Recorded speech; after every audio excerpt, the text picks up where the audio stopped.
Boa noite, meus amigos. Boa noite. É dia de festa hoje, gente. Boa noite. Boa noite.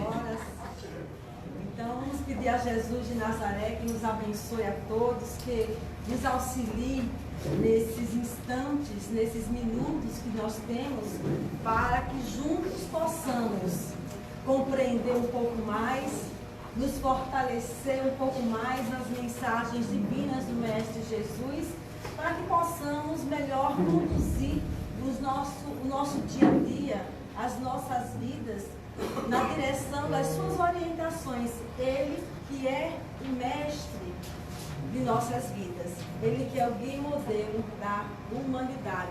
Todos estão me ouvindo? Se eu baixar o tom de voz, por favor, levante a mão que eu imediatamente alteio a voz.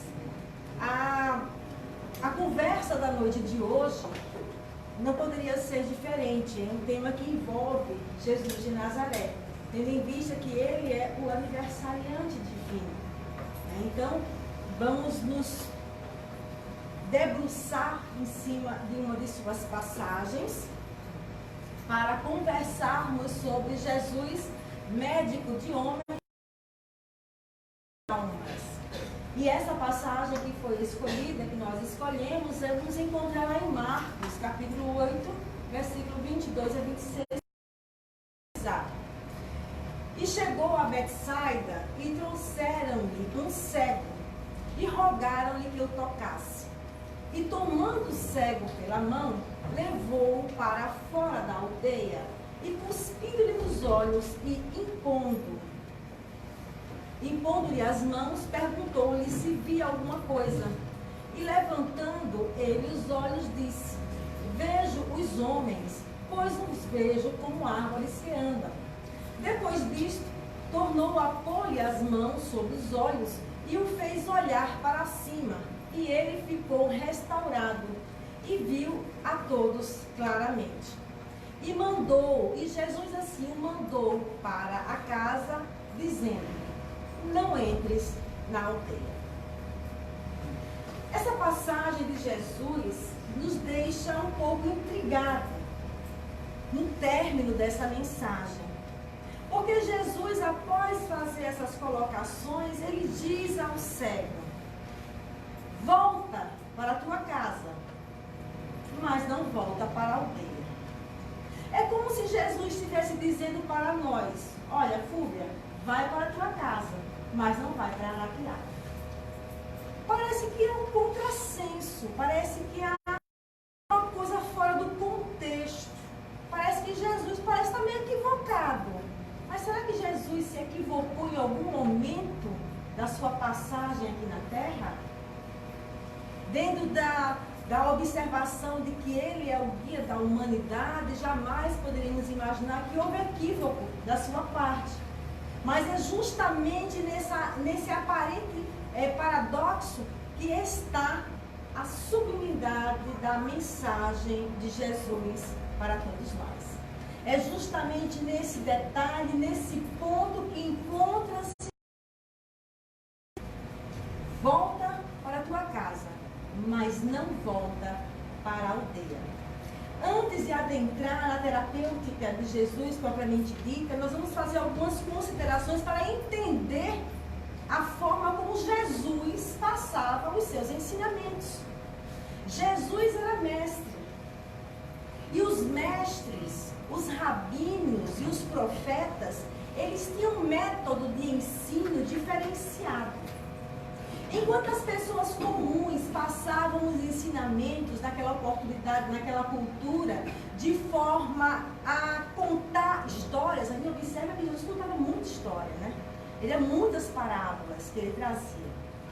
E era assim que se dava o ensinamento, na contação de histórias, porque a escrita era usada muito raramente, porque para se escrever precisava-se ter dinheiro para comprar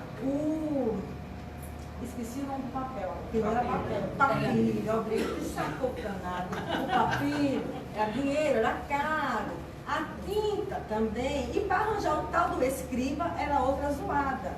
Então a mente das pessoas naquela oportunidade não era como a nossa é acomodada. Nós temos tudo nessa coisinha pequenininha e faz de tudo, a última coisa que ele faz é telefonar. Nós não lembramos os números do telefone de todo mundo de casa. Mas naquela época eles tinham a mente acordada, a mente desperta. Então eles registravam e aprendiam tudo através da contação de histórias. Se nós vamos para uma sinagoga nos dias de hoje, nós vamos observar que eles têm história para tudo. E no final tem a moral da história. Porque era assim que as crianças aprendiam.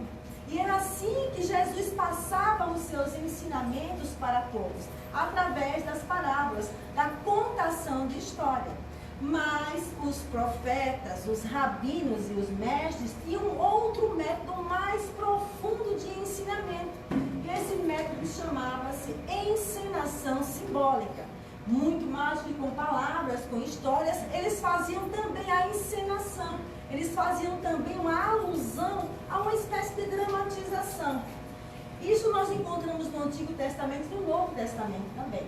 No Antigo Testamento nós vamos citar rapidamente Jeremias.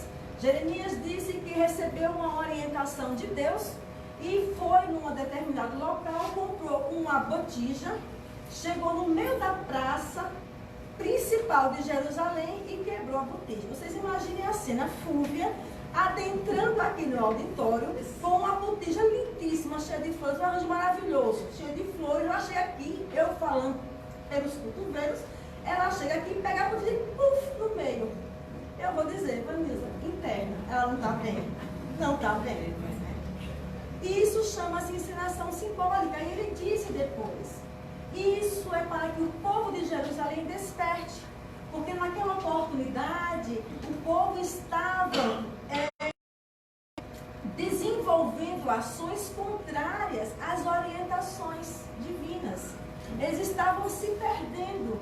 Então ele estava dizendo, olha, se vocês não mudarem o rumo das suas escolhas, é isso que vai acontecer com Jerusalém. Isso no Antigo Testamento. No Novo Testamento nós temos um aspecto com Paulo. Paulo chegou à presença de Paulo, um homem, e disse bem assim, olha, Paulo, Tiago mandou dizer que precisa de você em Jerusalém. Paulo olhou assim e disse, oi?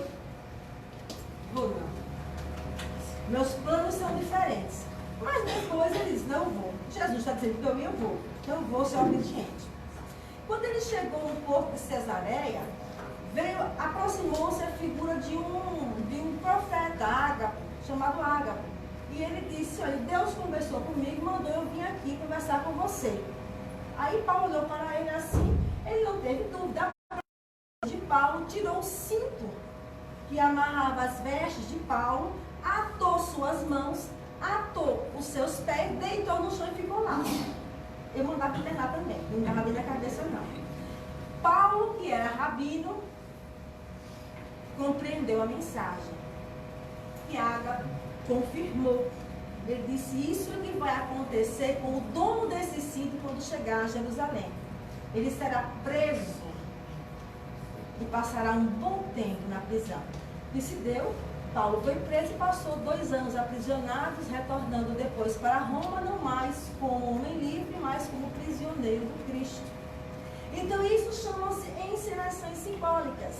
E Jesus usava isso com abundância, as encenações simbólicas. Quando falamos da parábola da figueira seca, ela toda é uma encenação simbólica. Tanto a figueira tem uma representação, como aquela passagem, como ela secar, tudo aquilo é uma representação simbólica. Jesus subia no monte para orar. Jesus sabia que não precisava subir no monte nenhum para orar. Mas era uma encenação simbólica que ele fazia. Ele estava nos dizendo que para entrar em sintonia com o Pai é preciso elevação. Isso é encenação simbólica. Jesus caminha sobre o mar. É uma encenação simbólica. Ele ali estava nos dizendo a todos que ele não era mais afetado pelas coisas da matéria. Precisamos entender que o elemento, porque a água, ela tem essa representação para aquela cultura principalmente. é referente às coisas materiais. A água representa as coisas materiais. Jesus, caminhando sobre as águas, ele estava dizendo o quê? As coisas da matéria não mais o afetavam. Aí você vai no livro dos Espíritos, o que quer dizer espírito puro? Não sofre mais a influência da matéria. Então são ensinações simbólicas que constam no Evangelho e no Antigo Testamento e que nós precisamos nos debruçar para tirar a essência. E a doutrina espírita, ela nos fornece esse material para que nós possamos penetrar na essência do ensinamento, retirar o conteúdo principal e trazê-los para as nossas vidas, e trazê-los para a nossa essência. Chega a um ponto de tamanha essa situação, dessas encenações, dessa simbologia na mensagem de Cristo, que o Espírito Emmanuel, no livro Guia de Luz, nos diz que toda ocorrência na vida de Jesus reveste-se de profunda expressão simbólica. Cada gesto, cada acontecimento tem um ensinamento. E a doutrina espírita tem os recursos necessários para nos auxiliar a extrair tudo isso. Então, voltando, deu para compreender, não foi, gente? Essa situação da encenação simbólica como ensinamento do Mestre Jesus para as nossas vidas, certo? Então, quando o homem é levado a Jesus, Jesus manda ele, tira ele da aldeia. Presta atenção na passagem. Ele retira o homem da aldeia e diz para ele não voltar para a sua casa, não voltar para a aldeia, voltar para a sua casa, mas não voltar para a aldeia. Inicialmente, nós vamos observar que quem é o cego? Quem é esse cego? Quem representa esse cego? Tudo tem uma expressão simbólica, tudo tem uma representação. Vamos trazer o cego para as nossas vidas? Vamos trazer o cego para o nosso dia a dia? Quem é o cego? Somos nós. Todos nós. Todos nós que temos nossas tribulações. Todos nós que temos as nossas dificuldades, as nossas angústias. Todos nós que somos ainda arrogantes, que somos ainda orgulhosos, que somos ainda egoístas. Esse cego representa a cegueira espiritual que ainda rege as nossas vidas, nos colocando muitas vezes em apuros. Nos colocando muitas vezes em apuros. Precisamos compreender que essa cegueira espiritual, ela tem a sua raiz no egoísmo, que é a grande chaga da humanidade. É no egoísmo em que encontram-se a grande enfermidade da humanidade. Precisamos compreender que a doença que afeta a humanidade é o egoísmo. Nós normalmente só observamos e falamos de doença e queremos tratar o corpo físico e devemos tratar. Não estou dizendo que não vamos tratar. Mas a sede de toda a doença, ela não está no corpo físico. Ela está no nosso sentimento. Naquilo que nós sentimos. Naquilo que nós pensamos. Ela encontra-se na nossa intimidade. Nós queremos curar o nosso corpo físico, mas não queremos modificar pensamentos, ações, atitudes e posturas. E nós temos apenas uma aparência de cura do corpo físico. Mas a enfermidade da alma permanece. Enquanto permanecermos cegos espiritualmente. Jesus, ele não vê homens e mulheres. Jesus vê espíritos imortais. E a sua mensagem é para nós, espíritos imortais. Ontem eu estava no Companheiros de Emmanuel e dizendo para o pessoal, nós precisamos trazer a mensagem do Cristo para cada um de nós. Para cada um de nós. Quando Jesus foi anunciado o nascimento do Cristo, acaba de vos nascer o Salvador. Ele nasceu para cada um de nós.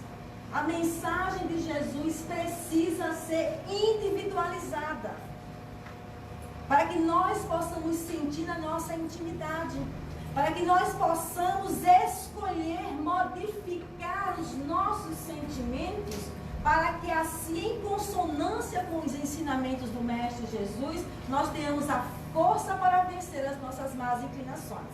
Enquanto nós assim não fizermos, o conhecimento ficará na superfície, o sentimento ficará na superfície.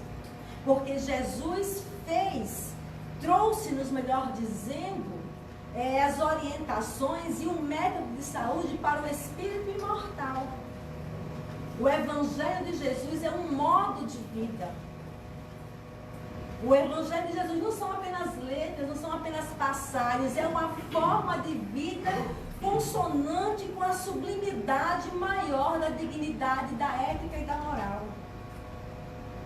E nós precisamos trazer para cada um de nós os seus ensinamentos. O Evangelho de Jesus não fala para as mentes. O Evangelho de Jesus fala para o coração, para o sentimento. Porque é no sentimento que encontram-se as sedes de todas as doenças da humanidade. Não adianta eu curar os efeitos dessa doença que encontra-se na intimidade, porque a sede vai permanecer contaminada. Alguns anos atrás, eu vi no Google, porque eu não tenho idade para isso, mas houve uma tentativa de uma despoluição do Rio Salgadinho. Olha, alguém acompanha essa suada? A despoluição do Rio Salgadinho foi aquele fuzuê fantástico do Salgadinho, limpa o Salgadinho, bota, e vão tomar banho, tira foto e aquela questão toda. Algum tempo depois, Salgadinho estava do mesmo jeito. Por quê? Porque foi atacada apenas os efeitos. Os efeitos da poluição. A fonte da poluição ficou intacta. Então ele voltou a poluir. E assim somos nós. Muitas pessoas adentram nas casas espíritas procurando a cura para as mazelas, como diz o amigo, mas mazelas orgânicas. Mas não querem mudar. Mas não querem alterar nada. Não é possível. Não é possível. Porque a doença encontra-se em nossas almas. Encontra-se em nossas almas.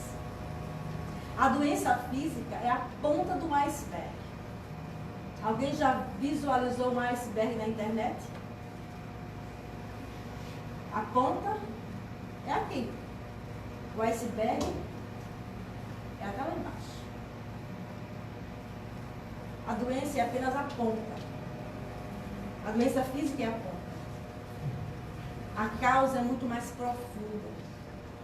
E é na causa que Jesus vai agir. É na causa de toda a enfermidade que Jesus vai desenvolver. Porque ao contrário do que muitos podem pensar, Jesus, Deus, nosso Pai, não quer o nosso sofrimento. Não quer a nossa infelicidade. No Livro dos Espíritos, na questão 614, Kardec pergunta aos guias da humanidade o que é lei natural. É a questão que abre a terceira parte. O que é lei natural? E os Espíritos respondem: lei natural é a lei de Deus. Ela diz o que o homem deve fazer e o que deve deixar de fazer. E o homem só é infeliz quando dela se afasta. Perceberam que nessa resposta dos guias da humanidade, eles colocaram objetivamente qual a finalidade da lei? A felicidade dos filhos de Deus. A lei foi criada para a nossa felicidade. Por que nós sofremos? Por que somos infelizes? Porque viramos as costas para essa lei. Porque viramos as costas. Somos infelizes porque nos afastamos da sua lei. E é por isso que nós sofremos as consequências das nossas escolhas. As enfermidades são escolhas nossas. Não foi Deus quem colocou. Foram as nossas escolhas que nos colocaram nesse caminhar mais difícil e doloroso para que possamos conquistar a nossa redenção. Então o cego, ele representa-nos. Ele está falando nesse momento, e todos nós que temos a cegueira espiritual nublando e dificultando o nosso caminhar. É disso que ele está falando. Esse cego sou eu.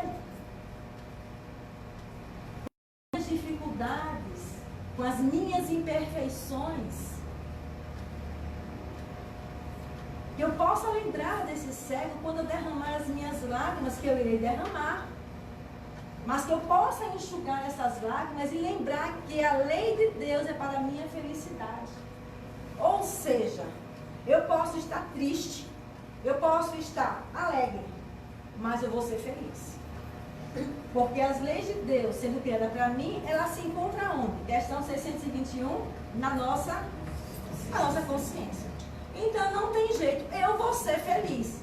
Triste ou alegre, a felicidade é atributo de cada um de nós.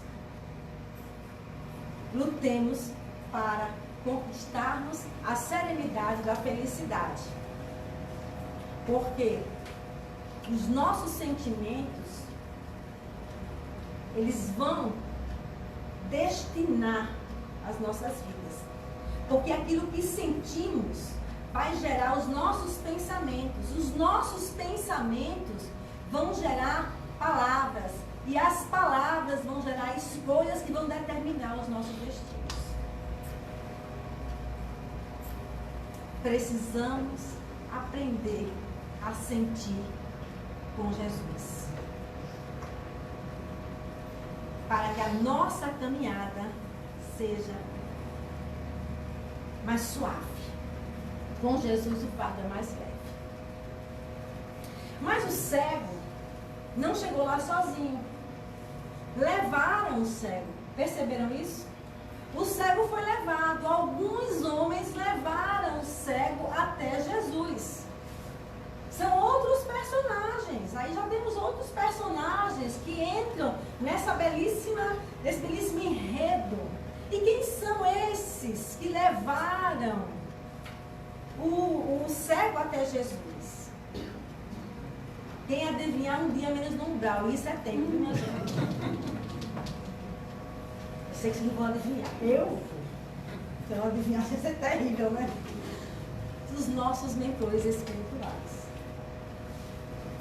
Eu tenho certeza que tem um tom de rindo hoje, porque nós estamos aqui. E botando a mão na cintura, demorou para esse povo chegar aqui, viu? Me deu trabalho para esse povo chegar aqui, viu? E aí deu trabalho mesmo. A gente está trabalhando até hoje. Até hoje damos trabalho. Aí isso nos lembra do livro Ave Cristo. Alguém já leu Ave Cristo aqui? Se não leu, leia. Porque os romances de Emmanuel, eles são simplesmente fantásticos. E no romance Ave Cristo, nós vamos ter um pai espiritual que vem à Terra. Ele já tem condições de ir para outros mundos mais felizes. Mas ele retorna nos seus passos, reencarna 2 vezes na Terra para auxiliar o seu filho espiritual, que é meio rebelde. No primeiro momento, ele desencarna em consequência das ações desse filho do coração. Na segunda reencarnação, ele retorna como filho desse filho. E aí, finalmente, ele faz com que esse filho encontre Jesus. Depois que ele encontra Jesus, aí é com ele Jesus. Ou seja, agora sou eu e Jesus. É cada um de nós com Jesus. Nós já chegamos até Jesus. Deu trabalho, mas a gente conseguiu chegar até Jesus. Agora somos nós e Jesus. Então esses anônimos do Evangelho são os nossos amigos espirituais, que choram conosco, choram por nós, e sorrir quando nós avançamos um passo pequenininho que seja. Quando nós recuamos, de alguma forma que seja. E quando nós avançamos, eles nos abraçam dizendo sempre, estamos com vocês. Nunca, jamais desamparados. Cegos, sim. Desamparados, jamais. Então, esses espíritos amigos que não desistem de nós, estão ali a nos abraçar. E depois dessa conversação, vou fazer o que eu fiz no copeiro de Emmanuel. Alguém para esse relógio em nome de Deus, que o negócio aí está correndo demais. Pode não. Vou começar agora a palestra, como é que pode? Vou entrar na terapêutica agora. Então nós vamos conversar, depois desse entendimento, compreender, não foi, gente? Essa primeira parte, na terapêutica do Cristo, para a cura de nossas almas em 4 passos. Primeiro passo para obtermos essa cura que Jesus propõe para cada um de nós. Primeiro, nós precisamos reconhecer a nossa enfermidade. Ó, se eu não me reconheço como enfermo, eu não vou dizer que eu não preciso de medicamento. Para que medicamento se eu sou saudável? Mas lembremos que nós estamos falando aqui como espíritos imortais. Acaso tem alguém aqui 100% saudável, espiritualmente falando?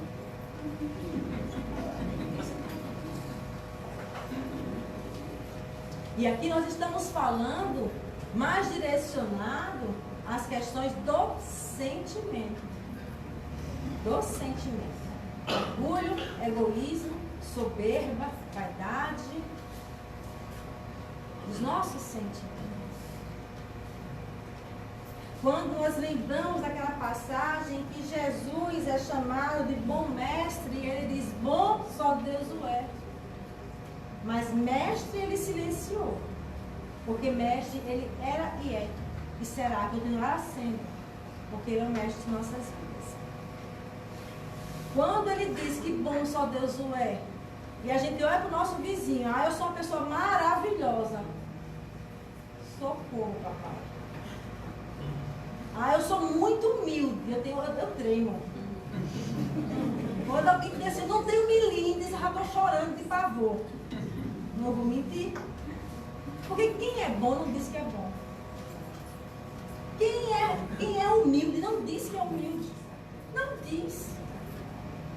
Quem é um excelente professor não diz que é um excelente. Quem é um excelente médico, ele não diz que tem a emoção do amor, da doação, como ensinou Jesus, não diz. Ele é reconhecido. Ele é reconhecido. Quando alguém abre a boca para dizer, eu não tenho milímetros, pode falar, eu começo a orar. É o que mais tem. Então precisamos reconhecer que somos enfermos. Eu não sou tão bom como eu penso que eu sou, mas eu também não sou tão ruim como alguns acham que eu sou. Mas eu tenho dificuldade, sim. E eu preciso reconhecer as enfermidades da minha alma para que eu comece o processo terapêutico com Jesus. Para que eu inicie esse processo para destruir o egoísmo em nós. Para destruir o egoísmo em nós. Para nos renovarmos. Para tirar esse fardo pesado da arrogância e que nos algema há tanto tempo e que tanta infelicidade traz para nossas almas. Nós chegamos diante de Jesus. Jesus estendeu a sua mão. Você segura na mão de Jesus. Jesus, vamos caminhar comigo? Você está disposto a caminhar com Jesus? Porque tem que estar disposto a caminhar com Jesus. Porque Jesus não vai fazer a sua caminhada, Ele vai lhe auxiliar. Ele vai estar junto de cada um de nós, nos auxiliando no processo de redenção. Mas Ele não vai fazer um trabalho que é nosso. Ora, aí é fácil demais. Eu passei várias reencarnações detonando com todo mundo. Encontrei Jesus, estou salvo, com todo respeito, meu irmão, tá não, filho. Você começou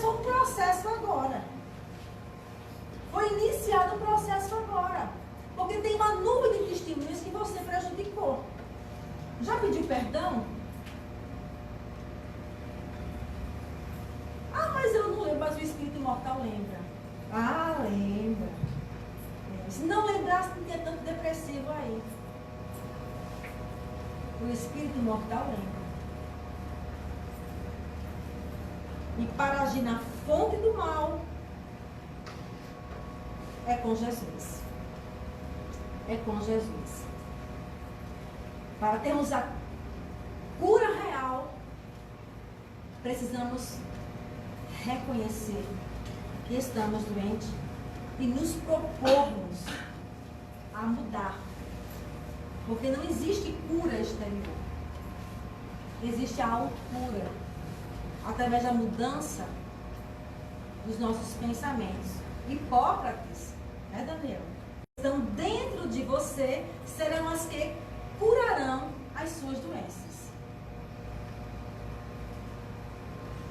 As tuas forças naturais aqui estão dentro de você. Então esse é o primeiro passo para a obtenção da cura espiritual. Reconhecer a enfermidade e buscar o Cristo para nos auxiliar nesse processo. Não basta admirar. Jesus pega a mão do cego e tira ele da aldeia. Ah, Jesus não podia curar ele da aldeia, não era? Podia. Podia. Mas isso é um ensinamento simbólico. Ele estava nos ensinando como fazer. A aldeia representa, é uma representação. E nós vamos entender o que é a aldeia. Na linguagem bíblica, aldeia, cidades, lugares, representam sintonias espirituais. Sintonias espirituais. Condição espiritual do qual o indivíduo está ligado. Para o povo judeu, para os judeus, Jerusalém era a cidade mais alta que existia. Ela tanto era alta geograficamente, o templo lá encontravam-se, como eles acreditavam que lá também residia Deus. Então, se Deus residia em Jerusalém, Jerusalém era o lugar mais baixo que Deus podia ir. Então, Jerusalém era o lugar mais alto do mundo. E onde é que Jesus disse um negócio desse? Na parábola do bom samaritano. Na parábola do bom samaritano, ele traz duas cidades, não é isso? Jerusalém e... Quase não sai. Jerusalém e Jericó. Jerusalém, elevação espiritual. Jericó, coisas materiais. Não vou dizer que é baixo, não. Coisas materiais. Porque era uma cidade de negócios. Além de, geograficamente, ela também ser mais baixa do que Jerusalém.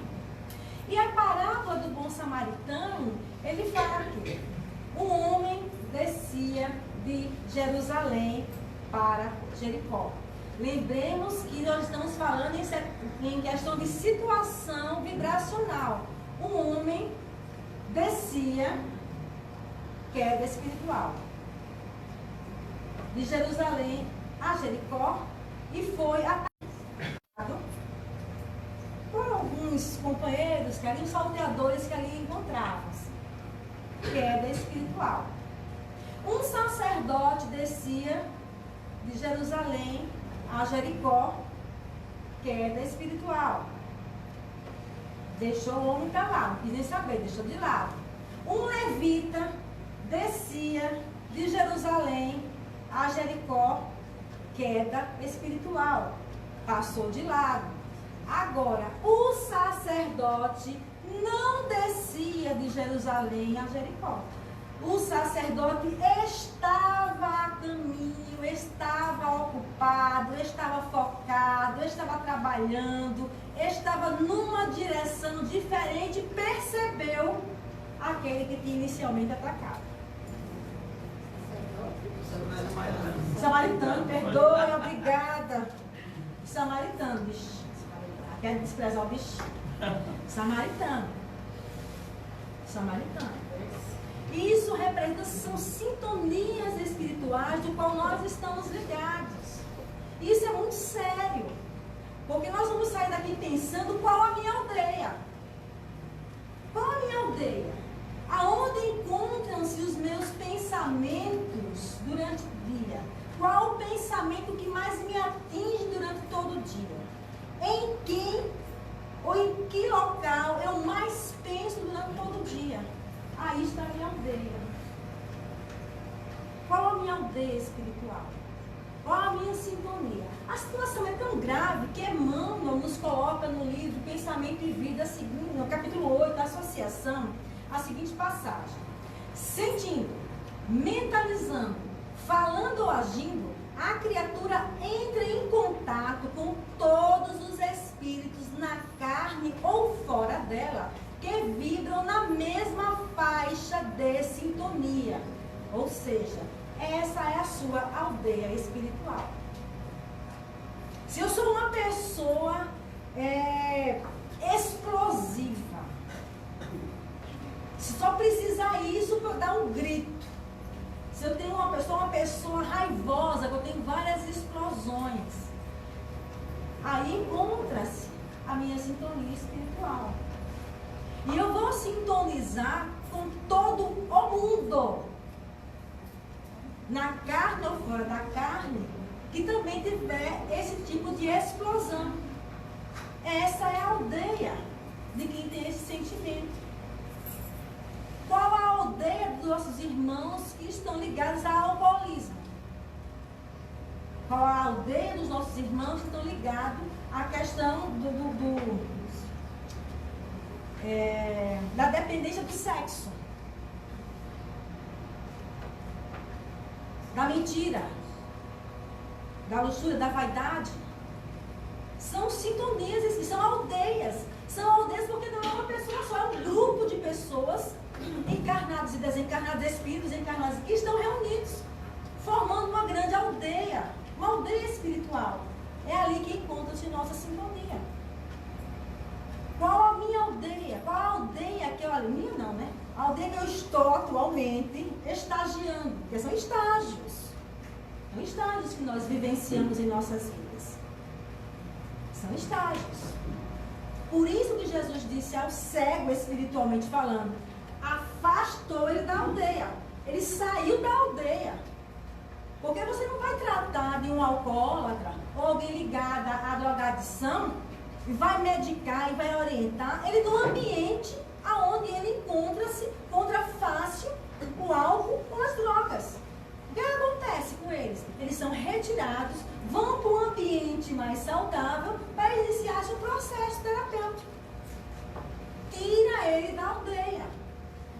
É necessário afastar da aldeia para que inicie-se o processo. E foi isso que Jesus fez.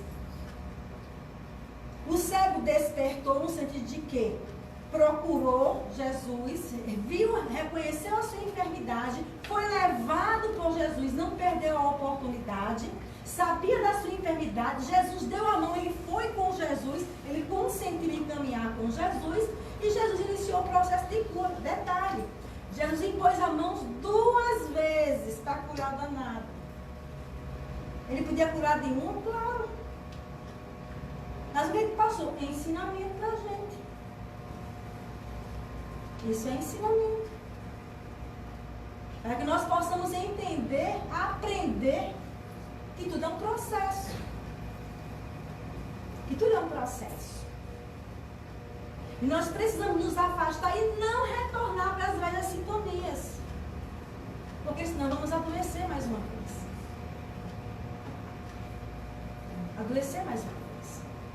Se eu vivo num ambiente aonde o dinheiro é fácil, aonde o dinheiro compra tudo, e eu estou ali apenas porque, mas todo mundo faz, eu tenho que fazer também, tem que se afastar dessa aldeia. Krishnamurti diz que não é sinal de saúde de estar adaptado a uma sociedade adoecida. E nós nos desculpamos, todo mundo faz, eu vou fazer também, vai diferente? Sim, alguém tem que iniciar o processo. Alguém tem que iniciar o processo. Porque as dores do mundo, elas estão todas registradas em cima do consumismo, do egoísmo, do hedonismo e todos os ismos que nós pudermos imaginar. Ou seja, nossas escolhas. A humanidade encontra-se sem um sentido existencial. Sem compreender o que eu estou fazendo aqui. Levando muitos irmãos nossos desavisados às portas do suicídio. Por estarem sem objetivo. Os problemas não levam ao suicídio. Porque problema todo mundo tem. Todo mundo tem problema. Nos mais variados níveis. O que nos leva muitas vezes a desistir é a falta de sentido existencial. Eu não compreender que eu estou aqui para superar tudo isso. Eu vou superar porque eu sou filho de Deus. Eu vou superar tudo isso.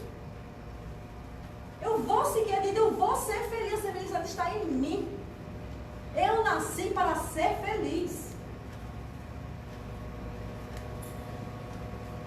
Eu nasci para a felicidade. Deus me criou, o amor me criou, nos criou a cada um.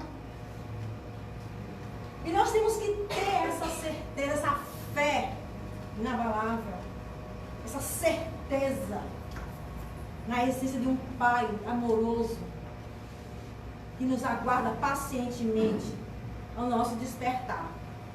É preciso deixar a aldeia e iniciar estágios na aldeia de Jerusalém. Elevar as nossas vibrações. Exposto, afastados da aldeia, inicia-se o processo terapêutico. Processo terapêutico que pode e deve ser procurado, obviamente, os médicos, mas que pode e deve também ser auxiliado pelo processo terapêutico espiritual, que a Casa Espírita oferece. Evangelho, fisioterapia e água fluidificada. Detalhe. O passe, ele é apenas um auxílio renovador das energias. Esse momento que nós estamos vivenciando, ele é o momento principal da terapêutica, do tratamento, porque é o momento do Evangelho de Jesus. O passe é para nos auxiliar. Ah, mas tem método de cura? Tem, filho, tem método de cura. Você sai bonzinho, botou o pé do lado de fora, você volta para a sua aldeia. Não quis mudar com Jesus. Tem que sair da aldeia. Tem que mudar a vibração. E esse é um processo que não tem passo do mundo que faça. Não tem água fluidificada, não tem método de cura que faça isso. Por quê? Porque nem Jesus faz. E quem somos nós para dizer que fazemos? Porque Jesus é mestre. E ele jamais ia derrogar a lei do Criador. E ele sabe que para sermos felizes, nós temos que vencer a nós mesmos. Por isso que ele não derroga nenhuma, nunca, nenhuma lei. Ele está para nos sustentar, para nos apoiar, para nos auxiliar. Mas a caminhada é nossa. A caminhada é nossa. Então o processo terapêutico precisa se fazer presente sempre em nossas vidas. Evangelho no lar. Precisamos trabalhar. Renovar as portas íntimas dos nossos sentimentos, dos nossos corações. Procurar a fidelidade com Jesus. Eu falei de fidelidade ontem, o sal da terra. Ser fiel ao Evangelho do Cristo. Foi, Marinha? Fidelidade com Jesus. Para que possamos mudar o rumo dos nossos passos atuais.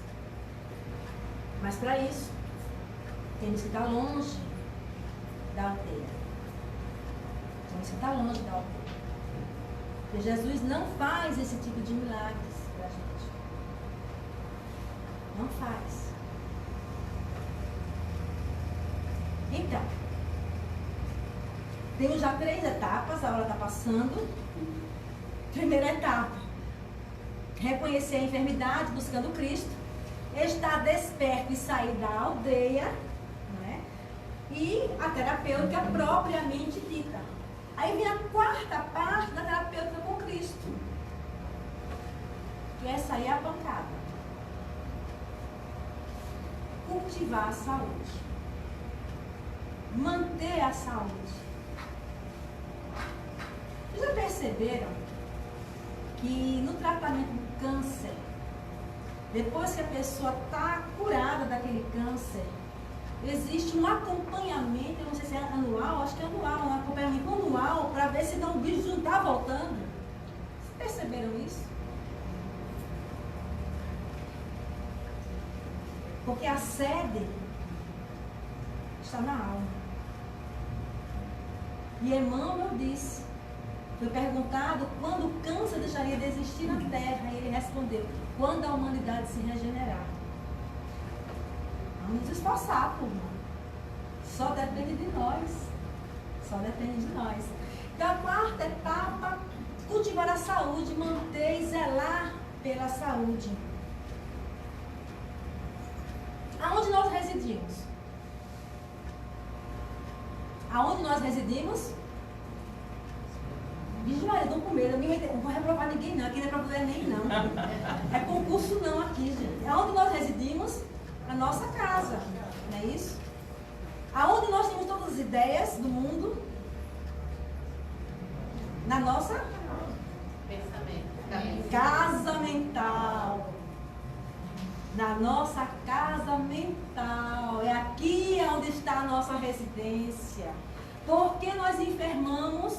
Porque a nossa casa estava com os pratos sujos, a geladeira com comida apodrecida, as nossas tubulações estavam todas entupidas, poeira por todo canto, sujeira, rato barato, periquito, papai, tudo. A nossa casa estava, Deus nos acuda. E a gente sem coragem de limpar. Obviamente que enfermamos. Nossa casa estava bagunçada, estava suja, estava enferma. Iniciou-se o processo terapêutico, arrumou-se a casa. Jesus disse, Fúvia, volta para a tua casa, mas não vai para a aldeia. Porque se tu voltar para a aldeia, a tua casa vai sujar de novo. Essa é a terapêutica do Cristo.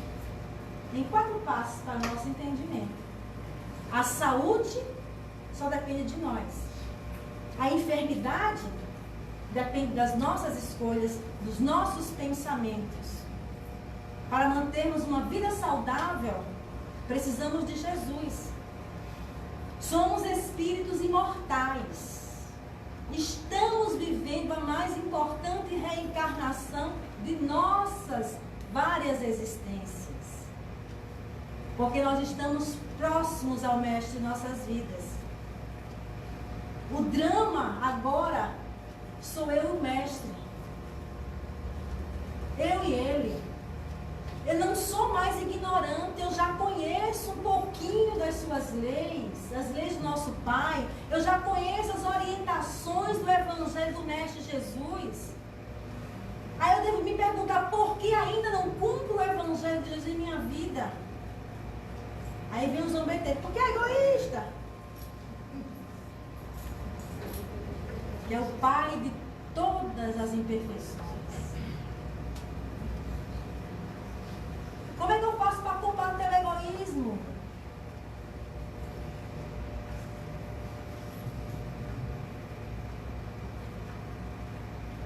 Eu não lembro o nome dos personagens, eu vou inventar o nome dos personagens para deixar para você nome.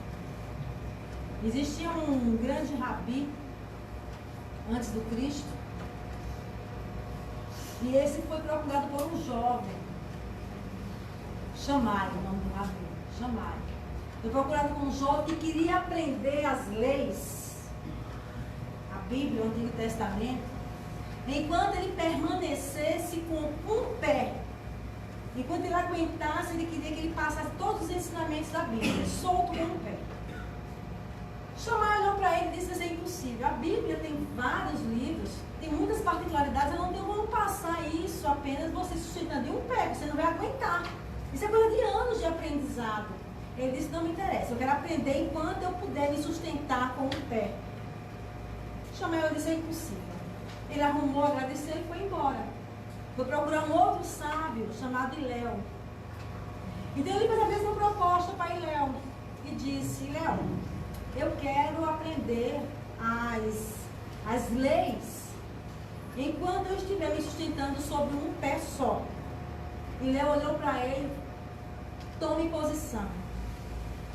Ele tomou um susto assim, mas fez a postura. Léo olhou para ele e disse: ame. E se virou. Ele olhou e falou assim: mas só isso? Sim, ame. Com amor você tem tudo. Sim, mas e esse monte de coisa que tem aí? Ele disse: isso é para quem não sabe amar. Porque quem ama não precisa de explicação. Quem não ama precisa de explicação.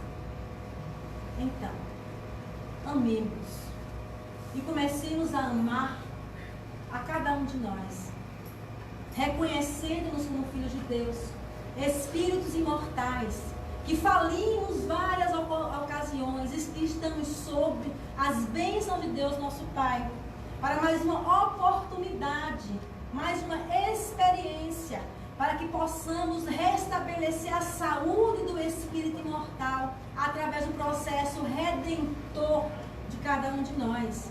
Não desprezemos as dores da alma, não desprezemos a enfermidade, porque a enfermidade é o primeiro medicamento da cura das nossas almas.